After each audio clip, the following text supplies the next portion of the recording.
امیر المؤمنین فرماتے ہیں اب غیرت ختم ہونے کے، میں مختصر کر رہا ہوں، غیرت ختم ہونے کے کچھ اسباب ہیں۔ کون سی چیزیں انسان کی غیرت کو ختم کرتی ہیں؟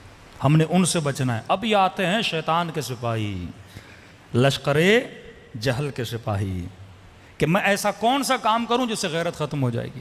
ہر چیز کا ایک سائیڈ ایفیکٹ ہوتا ہے کہ اسلام جو حکم دیتا ہے نا، یہ حلال ہے یہ حرام ہے، ان کے سائیڈ ایفیکٹ سے حلال کھاؤ گے اچھا ایفیکٹ پڑے گا، حرام کھاؤ گے برا ایفیکٹ پڑے گا۔ فرماتے پہلی چیز جس سے غیرت ختم ہوتی ہے، ضرب فی منزل الرجل 40 یوما البربت فلا یغار۔ فرمایا جس کے گھر میں 40 دن موسیقی گانا بجانا چلے، اس گھر میں رہنے والوں سے خدا غیرت کو اٹھا لیتا ہے۔ حدیث معصوم ہے، جس گھر میں 40 دن فحشا ہو۔ اب موسیقی کا باب بہت بڑا ہے۔ کون سی موسیقی؟ جس کے سننے سے انسان کی شہوت ابھرے۔ کون سی شعر و شاعری جس کے سننے سے انسان کی شہوت کو ابھارا جائے۔ کہ 40 دن اگر گھر میں موسیقی گانے بجانے ہوں گے، اس گھر سے غیرت ختم ہو جاتی ہے۔ اب پھر کہتا ہوں کلمات میں حکمت ہے۔ اب کوئی جوان کے مولانا آپ نے کہا 40 دن 35 دن چلائیں تو 40 دن میکس بتایا جا رہا ہے۔ اب ڈاکٹر آپ کو بول رہا ہے بھائی 200 پہ اگر شوگر چلے گی خطرناک ہے، بولے ڈاکٹر صاحب پہ 150 کا مسئلہ نہیں ہے نا، ایسا نہیں ہے۔ مطلب تجھے میکسیمم چیز بتائی جا رہی ہے، 40 دن اگر ہو گئے تو غیرت گئی تمہارے گھر سے۔ تو اہل تقوی کے گھروں میں موسیقی کے آلات اسباب نہیں ہوتے۔ کون سی موسیقی؟ جس کے سننے سے شہوت کو ابھارا جائے۔ عرب کے معاشرے میں گندی شعر و شاعری ہوتی تھی۔ آج بھی آپ عربوں کی شاعری اٹھائیں گے نا، بے انتہا گندی، جس میں خواتین کے اعضاء کو وصف کیا جاتا تھا گندے طریقے سے، جس طرح فلموں میں آئٹم سانگز آتے ہیں۔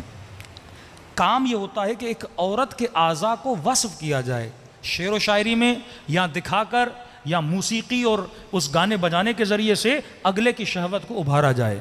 فرمایا الغنا اشد من الزنا، غنا زنا سے بدتر ہے۔ اب اس کی بھی حکمت سمجھو، غنا زنا سے بدتر ہے۔ یہ نہیں کہ ایک ہلکا سا میوزک چل رہا آپ بولو یہ زنا ہے، نہیں۔ کون سا میوزک؟ عرب کیا کرتے تھے اپنے معاشرے میں؟ مکے کے 2 حصے ہوتے تھے، مکے کا نچلا حصہ، اوپر والا حصہ۔ نچلے حصے میں غریب مڈل کلاس رہتے تھے، اوپر والے حصے میں امیر، پیسے والے، ہائی کلاس لوگ۔ یہ تقسیم آپ کے کراچی میں بھی ہے، ڈی ایچ اے چلے جاؤ امیروں کا علاقہ، پھر نیچے آ جاؤ غریبوں کا علاقہ۔ اوپر کون رہتے تھے؟ امیر۔ اب ہر روز رات کو مکے کے اوپر والے حصے میں غنا ہوتی تھی۔ غنا کیسے ہوتی تھی؟ مکے کی گندی عورتوں کو جمع کرتے تھے، ڈف بجتا تھا، میوزک بجتا تھا، اور اس میوزک پہ عورتیں ڈانس کرتی تھیں۔ میوزک پلس میں ڈانس، جس سے پورے جوان وہاں جمع ہوتے تھے، مکے کے مرد جمع ہوتے تھے، اور ان جوانوں کو خراب کیا جاتا تھا کہ الغنا اشد من الزنا، یہ غنا ہے۔ خالی میوزک نہیں، ایک ایسا میوزک جس میں شاعری بھی گندی ہو، جس میں یہ چیزیں بھی ہوں، ڈانس بھی ہو، وہ اگر 40 دن معصوم فرماتے کسی بھی گھر میں چلے، اس سے کیا ہوتا ہے؟ غیرت ختم ہو جاتی ہے۔ یہ فلمیں کیوں بنائی گئیں؟ کون سا مسلمان تھا پاکستان میں جس کے گھر میں انڈین فلمیں نہیں چلتی تھی؟